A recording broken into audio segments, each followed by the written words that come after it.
Rajshahi city কর্পোরেশনের ৩ নম্বর ওয়ার্ডের ২৫০০ পরিবার গত ২ মাস থেকে সরকারের সুলভ মূল্যের টিসিবির পণ্য থেকে বঞ্চিত বলে অভিযোগ উঠেছে। বুধবার দুপুরে রাজশাহীর ফটো জার্নালিস্ট অ্যাসোসিয়েশনের আয়োজিত সংবাদ সম্মেলনে ভুক্তভোগীরা এ অভিযোগ তোলেন। সংবাদ সম্মেলনে ভুক্তভোগীদের পক্ষে লিখিত বক্তব্য পড়ে শোনান আমিনা কাউসার।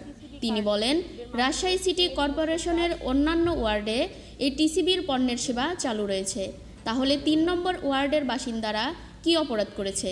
কর্পোরেশনের পক্ষ থেকে বলা হচ্ছে আমাদের সবার কার্ড বাতিল করা হবে, কিন্তু আমরা তো দলীয় বিবেচনায় কাট করিনি, কেন তাহলে গরিবের পেটে এই লাথি মারা হবে?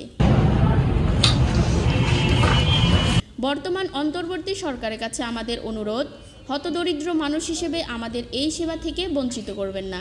বিগত ৩ বছর থেকে টিসিবি কার্ডের মাধ্যমে তেল, মসুর ডাল ও ৫ কেজি করে চাউল পেয়ে আসছিল ৩ নম্বর ওয়ার্ডের ২৫০০ পরিবার।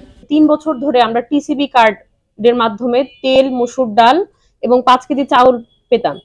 তো গত ২ মাস ধরে আমরা ৩ নম্বর ওয়ার্ডের জনগণ এই সুবিধা থেকে বঞ্চিত হচ্ছে। এখন ওই তালিকা নিয়েও তারা এখন উল্টাপাল্টা করছে। এখন তারা নতুন তালিকা প্রকাশ করছে যেগুলোর মধ্যে আগের কার্ডের তাদের কোনো নাম নেই। এটাতেও তারা ভুল ত্রুটি রেখে দিয়েছে।